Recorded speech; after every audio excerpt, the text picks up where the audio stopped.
শয়তান নাই, জিলাপি দোকানও নাই। এখানে জালসা আছে, শয়তান থাকে? কোন শয়তান নাই। তার লেগে তোরা মুদাম একবারে দুমদাম করে জিলাপি খাইছে আর বাজারে ঘুরে বেড়াচ্ছে। শয়তান নাই বলি তো খাইছে। কি বুঝলেন? এখন শয়তান আছে আমেরিকায়। কোথায় বলেন? আমেরিকাতে আছে, ক্যালিফোর্নিয়া। কেন? আজকে 18-22 দিন হয়ে গেল ক্যালিফোর্নিয়াতে দাও দাও করে আগুন জ্বলছে। জানেন তো আপনারা? জানেন না? জানেন না? পৃথিবীর কোনো মেশিন এ কাজ হয়নি। হেলিকপ্টার, বিমান, ফায়ার ব্রিগেড যত যা ছিল কোনোতেই কোনো কাজ নাই। আল্লাহর মার দুনিয়ার ভাই। ওই আমেরিকা বিশ্বের দাদা, যাকে বলা হতো বিশ্বের দাদা, সেই বেলুন ফাটলো, আমাদের বক্স ফাটে গেল নাকি? আমি তো এখনো টানি দিইনি। হ্যাঁ, আল্লাহু আকবার। তো মুসলমান, যে আমেরিকা বিশ্বের দাদা ছিল, সে আমেরিকা আজকে ভিখারির মতো হাত পেতেছে আল্লাহর দরবারে। আলহামদুলিল্লাহ বলুন। আজকে দিনে প্রতিদিনে গড়ে গড়ে প্রতিদিন আমেরিকায় হাজারে হাজারে মুসলমান হয়ে যাচ্ছে। এটা দেখার পরে কেন? আজকে ওই আগুনটা যদি কোনো মুসলমান লাগিয়ে দিত তো মুসলমানদেরকে আমেরিকায় শেষ করে দিত, দিত না? কিন্তু আল্লাহ দিয়েছে কিভাবে? যে আল্লাহর সাথে পাইতারা কর। দেখ মজা একবার। ওই আমেরিকা ইসরায়েল জারজ সন্তান কুলাঙ্গা বাপের বেজন্মা, ওই ইসরায়েলকে সহযোগিতা করে নিরীহ মুসলমানদেরকে ফিলিস্তিনের জমিনে হত্যা করেছে। আকলায় 2 নয় 3 নয় 47 থেকে 48 হাজার মুসলমান নিরীহ মা বোনদেরকে, নিরীহ বাচ্চাদেরকে, বৃদ্ধাদেরকে হত্যা করেছে এই আমেরিকার প্রলোভনে পড়ে। ওই ইসরায়েল কুলাঙ্গার আল্লাহ রাব্বুল আলামিন সব পারে। সেই ইসরায়েল গত 15 দিন আগে ফিলিস্তিনের মুসলমানদের কাছে আত্মসমর্পণ করেছে, বলে আমরা আজ যুদ্ধই পারবো না, আমরা তোমাদের কাছে মাথা নত করে নিলাম, আত্মসমর্পণ করলাম। আলহামদুলিল্লাহ বলুন। কিন্তু ফিলিস্তিনের মুসলমানেরা বললেন আমাদের 47 হাজার মানুষ, মা বাপ সন্তান মেয়ে শেষ হয়ে গেছে। আমরা এমন কি কাফন পর্যন্ত পাইনি, তাদেরকে দাফন করব। গাছের পাতা পেড়ে ছিঁড়ে তাদেরকে সুন্দর করে কাপড় বানিয়ে তাদেরকে কাফন দিতে হয়েছে। তাতে আমাদের দুঃখ বেদনা নেই, আমাদের কষ্ট নেই, আমাদের কোনো দুঃখ নেই। কিন্তু ওই কুলাঙ্গার ইসরায়েলের কাছ থেকে ফিলিস্তিনকে রক্ষা করতে পেরেছি, এটাই হলো আমাদের কাছে সাধুবাদ, এটাই হলো আমাদের কাছে অভিনন্দন, এটাই হলো আমাদের কাছে গর্ব। তাই আজকে আমি বলবো মুসলমান, আল্লাহ মানুষকে ছাড় দেয়, ছেড়ে দেয় না। কিন্তু আমরা দেশের মুসলমান নেড়ুরা, আমাদের দেশের সমাজ, আমাদের এলাকার মুসলমানেরা, আলেম উলামা হোক, জনসাধারণ হোক, মুসল্লি হোক, আমরা দল করি, নামাজ পড়ি না, আল্লাহকে চিনি না। আজকে মুসলমানদেরকে কেটে কুচুকাটা করে ফেলছে, এটা মুসলমানদের বুকে লাগে না। আজকে আপনারা কি জানেন এই ভারতবর্ষের জমিনে 87টা মুসলমানদের বিরুদ্ধে কেস হয়েছে? কথা বলুন। কটা? 87টা। এটা আপনারা জানেন না?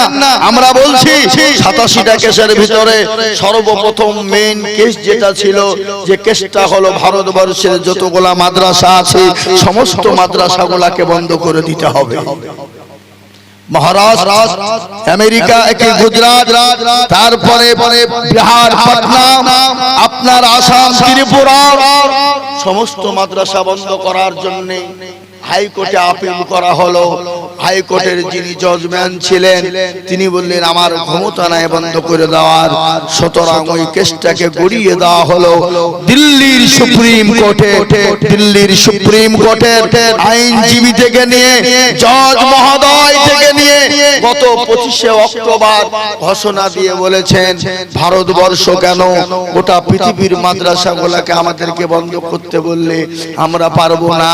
কেন? মাদ্রাসা হলো বৈধ, পৃথিবীর কারো বাপেরও ক্ষমতা নাই মাদ্রাসা বন্ধ করে দিতে পারে 25শে অক্টোবর এই দিল্লির সুপ্রিম কোর্ট তার রায় দিয়ে দিল। আমি আপনাদেরকে বলবো বেঈমানদের মাথায় টনক পড়ে গেল। আজকে বেঈমানরা মাদ্রাসা বন্ধ করতে পারলো না, তার জন্য তারা ওয়াকফ সম্পত্তি কেড়ে নেওয়ার জন্য তারা উঠে পড়ে লেগেছে। আগামী কালকে কলকাতা পাক সার্কাস ময়দানে গোটা ভারত পশ্চিমবঙ্গ যত দল আছে নির্বিশেষে সমস্ত দলকে ডাক দেওয়া হয়েছে। মুসলিম পার্সোনাল ল বোর্ড ডাক দিয়েছে, তোমার হাড়ি তোমার কাছে, হাড়ি আপন আপন জায়গায় রাখো, কিন্তু লাঠিকে এক জায়গায় রাখতে হবে। কে দেওবন্দি, কে বেরেলি, কে আজানগাছি, কে ফুরফুরা, কে হরহরে, কে লৌলাঙ্গা, কে আহলে হাদিস, কে হানফি, কে শাফি, কে মালিকি, কে তাবলিগি, কে ফুরফুরা, এ নয় বাবা। কে ছোট পীর, কে বড় পীর, কে ছোট পীর, কে বড় পীর, এ নয় বাবা। আপনার হাড়ি আপনার কাছে, কিন্তু আপনাকে আমাকে লাঠিটা এক জায়গায় রাখতে হবে। যদি লাঠি না রাখেন, মুসলমানদের যে সামনে দিনটা আসছে আরো ভয়ঙ্কর ভয়ানক ভাবে আসছে। আমি আল্লাহর কোরআন দিয়ে বলছি, আল্লাহ কোরআনে বললেন ওয়াতাসিমু বিহাবলিল্লাহি জামিআন ওয়ালা তাফাররাকু, তোমরা আলাদা হয়ে যেও না, এক প্ল্যাটফর্মে এসো। যদি না আসতে পেরেছো, তোমরা তোমাদের গদিকে বাঁচাতে পারবে না, তোমাদের মসজিদ মাদ্রাসা বাঁচাতে পারবে না, তোমাদের মার্কাজ খানকাকে বাঁচাতে পারবে না, তোমাদের মার্কাজ খানকাকে তোমরা টিকিয়ে রাখতে পারবে না। আজকে ওয়াকফ সম্পত্তির উপরে দাঁত ভোকাতে গেছে। আজকে আপনারা কি জানেন, খোদানি খাস্তা যদি মুসলমানদের ওয়াকফ সম্পত্তি চলে যায়, নিয়ে নেয়, আজকে ওই ওয়াকফ সম্পত্তির সঙ্গে মুসলমানদের ধর্ম কর্ম জড়িয়ে রয়েছে, ইবাদত জড়িয়ে রয়েছে। আজকে যদি আপনার ওয়াকফ বোর্ড তারা নিয়ে নেয়, আপনার মসজিদে আপনি আজান দিতে পারবেন না, আপনি দাড়ি টুপি মাথায় দিতে পারবেন না, আপনি কোরআন তেলাওয়াত করতে পারবেন না, আপনি আপনার মসজিদে যেতে পারবেন না, আপনি আপনার গোরস্থানে গিয়ে আপনার বাপকে মাটি দিতে পারবেন না। আপনার বাপ যদি মারা যায়, আপনাকে এখান থেকে কাগজে, দেখুন থানা ডমকুল থানায় কাগজ ইমেল করবেন, এখান থেকে পাঠাবে বহরমপুর, বহরমপুর টু কলকাতা, কলকাতা তো দিল্লি পর্যন্ত সুপ্রিম কোর্টে যাবে। সুপ্রিম কোর্ট যাওয়ার পরে এই আইনটা পাস হবে, তারপরে আপনি আপনার বাপকে মাটি দিতে পারবেন, নচেত আপনি পারবেন না। তাই আমি আপনাদেরকে বলবো, ওগো মুসলমান, কে কি করো জানি না, কে বেরেলি, কে দেওবন্দি এটা নয়, কে ফুরফুরা, কে আজানগাছি এটা নয়। আজকে মুসলমানদের সময় এসেছে, পিঠ বাঁচবে না। আপনি আপনার খানকা চালান, আপনি আপনার ঈদগাহ চালান, আপনি আপনার মাদ্রাসা চালান, আপনি আপনার তাবলিগি চালান, আপনি আপনার জায়নামাজে পড়ে তাসবিহ তাফসীর পড়েন, আপনি তাহাজ্জুদ পড়েন, কিন্তু আপনাকে আমাকে যদি প্ল্যাটফর্মে যদি এক জায়গায় না আসতে পারি, এই মুসলমানের গদি থাকবে না, মারকাজ খানকা থাকবে না, আপনার কবরস্থান পীর মুরিদি জায়গা থাকবে না। আজকে আপনারা জানেন আজমির শরীফ যিনি খাজা মাইনুদ্দিন চিশতি রাহমাতুল্লাহ আলাইহি যেখানে শুয়ে আছেন, আজমিরকে আজকে দখল করতে যাইছে। খাজা কি বলে নিজামউদ্দিন আউলিয়া রাহমাতুল্লাহ আলাইহি যেখানে শুয়ে আছে, সেটাকে দখল করার জন্য তারা লুটিশ পাঠিয়ে দিয়েছে। এই কদিন আগে কুম্ভ মেলা হয়ে গেল, কুম্ভ মেলা থেকে বলে দিয়েছে ভারতবর্ষের 42,000 মসজিদকে আমরা দখল করবই, এতে যা প্রয়োজন হয়, যেটা আমাদেরকে লঘু করার প্রয়োজন হয় আমরা লঘু করবই, কিন্তু 42,000 মসজিদকে উধাও ভারত থেকে করে দিব। আমি আপনাদেরকে বলতে চাই, আমাদের পাশে কেউ নাই, আমাদের পাশে একজন আছেন, তিনি কি? একটু চিল্লিয়ে বলুন, খেলো না সমাজকার, हमें ना बर्बाद करना, हम किसी को बनी हुई है। আমাদেরকে খেলার পুতুল মনে করো না, আমাদের একজন স্রষ্টা আছেন, সে স্রষ্টা হলেন আমাদের আল্লাহ। আছে না নাই? আপনাদের কি মনে হয় আল্লাহ বয়স্ক হয়ে গেছে নাকি? বয়স হয়ে গেছে, চোখে নরম, দাঁতে দেখতে খাইতে পাই না, আস্তাগফিরুল্লাহ। এ বাবা, আল্লাহ ছিল, আছে, আগামীতেও থাকবে। কিন্তু এই মুসলমানের দোষ আছে না নাই? কথা কন না কেন, দোষ আছে না নাই? মুসলমানের পার্টি করে, মুসলমান দল করে, সিপিএম কংগ্রেস কথা বলিনি আমি, দল করে। কিন্তু মুসলমান মসজিদে আজান হয় হাইয়া আলাস সালাহ, আর আমরা কি বলি? আমরা পারলাম না ইমাম আর মুয়াজ্জিন তোরা দুজনেই চালা। আমরা চাই দোকানে বসে গিল্লা করি, গিবত করি, পরচর্চা পরনিন্দা করি, করি না করি না? আপনাদের দেশে নাই বুঝি? আছে?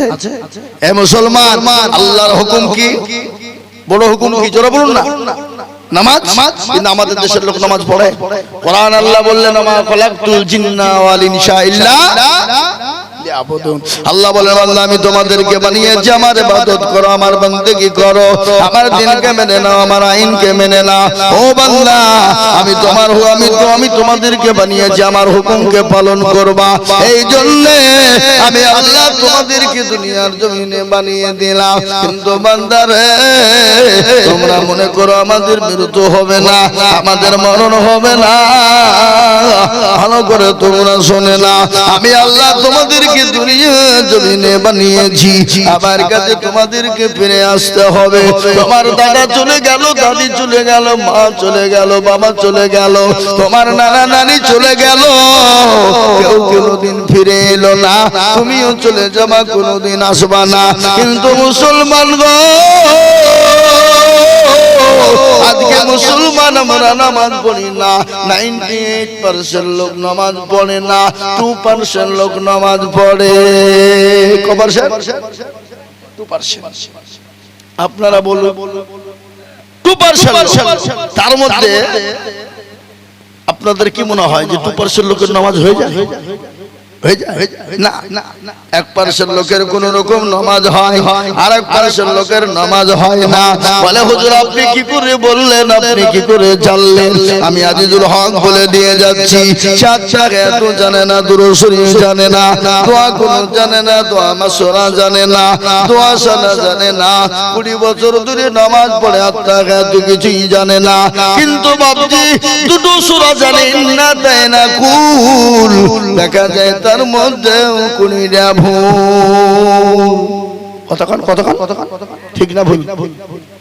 এরা জীবনে ইমামকে বলে না হুজুর আপনি আমাদের ইমাম, আমাদের মৌলভী সাহেব, আপনি 5 ওয়াক্ত নামাজ পড়েন, আমাদের ইমাম, একটু নামাজটা ঠিক করে দেন, কোরআনটা ঠিক করে দেন, সূরা গালা ঠিক করে দেন, আত্তাহিয়াতু দুরূদ শরীফ দোয়া কুনুত মাসওয়ারা ঠিক করে দেন।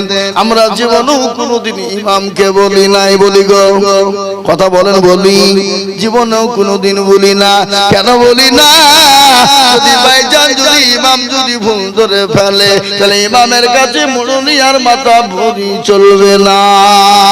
চলবে? যদি ভাইজান ইমাম ভুল ধরে ফেলে, তাহলে ইমামের কাছে মুড়নি মাথা ভরি চলবে না।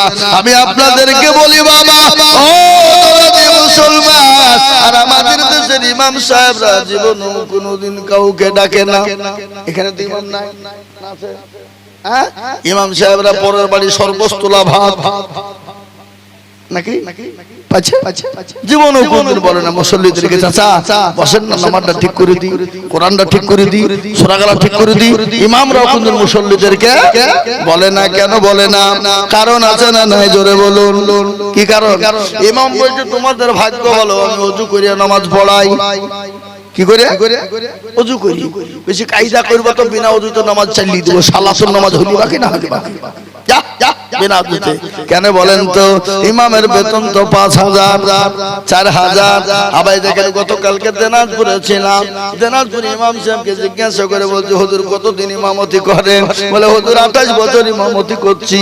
কত বেতন দেয়? বলে আগে 1000 2000 দিত, এখন কিছুই দেয় না, খালি মমতা খালার দেয় চলে। বলেন না ওই ইমামের পিছনে নামাজ হবে?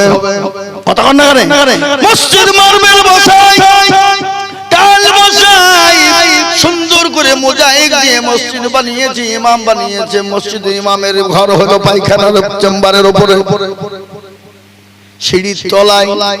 কি বলেন ঠিক না বেঠিক? ইমামের বেতন 5000। বলেন ইমামের কি করে চলবে? কে তোমাকে মসজিদ মার্বেল তৈরি করতে বলেছে? ইমামের বেতনই তো তুমি ঠিক করে দাও না, ওই ইমামের পিছনে নামাজ হবে না। নামাজ হবে। নামাজ পড়ে ইমাম সাহেব আলহামদুলিল্লাহি রাব্বিল আলামিন আর রহমানির রহিম মালিক ইয়াউমিদ্দিন আল্লাহ। মাস তো শেষ হয়ে গেল 28 দিন, আর 2 দিন বাকি। 5000 টাকা বেতন। আল্লাহ 5000 টাকা নিয়ে কি করব? ছেলের ওষুধ কিনবো না জামা কিনবো, স্কুলের বই কিনবো না খাতা কিনবো, বিবির ছায়া কিনবো না ব্লাউজ কিনবো। গায়রিল মাগদুবি আলাইহিম ওয়ালাদ-দাল্লিন। ফেরেশতা বলছি কি নামাজ রে? বলে ইমাম কো ফাটাবো, মুসল্লি কো পিটবো। হাই শেখ বয়। আর মসজিদের সেক্রেটারি কারা, সভাপতি কারা, ক্যাশিয়ার কারা, মসজিদের দরজা চিনে না যারা, সপ্তাহে একদিন মুড়ুলি করতে যায় আর কোটার টাকা গেলা গনে পকেটে ভরে বাড়ি পালিয়ে যায় না। এরকম সেক্রেটারি সভাপতি আছে না নাই? আবার এমন সেক্রেটারি আছে মসজিদের টাকা দিয়ে লটারি কাটে। বুঝলে হবে না, লটারি কাটে। যদি বাইচান বেঁধে যায় হালাল পয়সা, কি বুঝলে, হালাল পয়সা দিয়ে হারাম মাল কাটছে। মসজিদের টাকা লটারি কাটে টেরে গুঁজেছে বাবা। শুক্রবারে জুম্মা নামাজ পড়তে এসেছে, উঠতে গিয়ে নুঙ্গি খুলে গেছে, লটারিও পড়ে গেছে। ও নুঙ্গি তোলা বাদ দিয়ে লটারি তুলছে, বলে ইজ্জত চলে যায়। যা কিন্তু বেইজ্জতি হওয়া যাবে না। ঠিক না বেরিয়ে জোরে বলুন, আচ্ছা না নাই? কি কথা বলবো আজকে মসজিদের যদি আমি তাদের তো দোষ দিতে পারবো না, তারা তো কোনো অন্যায় করে না। আজকে মুসলমানদের দোষের জন্য, আজকে মুসলমানদের মাদ্রাসা বন্ধ করার জন্য কথা বলে, মসজিদগুলোকে দখল করার জন্য তারা উঠে পড়ে লাগে। কেন গো? আজকে মুসলমানদের কোরআনকে পুড়িয়ে দিতে চাই কেন গো? একটাই কারণ জেনে নেন। আমি আপনাদেরকে বলবো, ছেলেকে মাস্টার বানান, ডাক্তার বানান, বাধা নাই। ছেলেকে ইঞ্জিনিয়ারিং বানান, বাধা নাই। ছেলেকে প্রফেসর বানান, বাধা নাই। ছেলেকে আপনার কি বলে এমএ বিএ ডিএড করার কোনো বাধা নাই। আপনার ছেলেকে প্রফেসর করেন, কোনো বাধা নাই। আমি আপনাদেরকে বাধাও দিব না, কিন্তু আমি আপনাদেরকে একটা কথা বলতে চাই, চিরপুরের মুসলমানেরা ছেলেকে এতটুকু শিক্ষা দিবেন, ছেলে জানে কোরআন হয়ে যেতে পারে। একটা লোক বুকে হাত দিয়ে বলুন, ছেলেকে ইংলিশ শেখার জন্য প্রাইভেটের মাস্টারকে 3000, অঙ্কের মাস্টার 3000, বাংলার মাস্টারকে 3000। বলে মাস্টার স্যার আমার ছেলেকে ইংলিশে পাকা করতে হবে, যত টাকা লাগে আমি দিব, কিন্তু স্যার গো ছেলে যেন ইংলিশম্যান হতে পারে। এরকম কথা অনেক বাপ বলে, কিন্তু একজন বাপ বুকে হাত দিয়ে বলতে পারবেন, বলে হুজুর গো আমি আপনাকে বলে দিয়ে গেলাম, আমার ছেলেকে আপনি কুরআন ওয়ালা বানান, যত টাকা লাগে আমি দিতে রাজি। এরকম লোক পাওয়া যাবে, যখন পাওয়া যাবে। আজকে মুসলমান দিন পেয়েছে, ইসলাম পেয়েছে, কুরআন পেয়েছে, ইসলাম পেয়েছে, নামাজ পেয়েছে, রোজা পেয়েছে, মসজিদ পেয়েছি। এমনি এমনি আসে নাই, এমনি এমনি আপনার কাছে কলমা নামাজ দিন আসে নাই। এই নামাজের জন্য সাহাবারা রক্ত দিয়েছে, বিবিকে বিয়ে করে দিয়েছে, সন্তানকে ইতিম করে দিয়েছে। বিশ্ব নবী জনাবে মুহাম্মদুর রাসূলুল্লাহ সাল্লাল্লাহু তাআলা আলাইহি ওয়াসাল্লাম, তিনি তো 3 দিন তিনি না খাওয়া ক্ষুধার্ত ব্যক্তি, তিনি পেটে পাথর বেঁধে রেখেছেন। আল্লাহর নবী পেটে পাথর বেঁধে রেখে দিয়েছেন। একজন সাহাবাকে ডেকে বললেন, সাহাবা গো, ও সাহাবা তোমার বাড়িতে খাবার আছে, একটু খেতে দাও।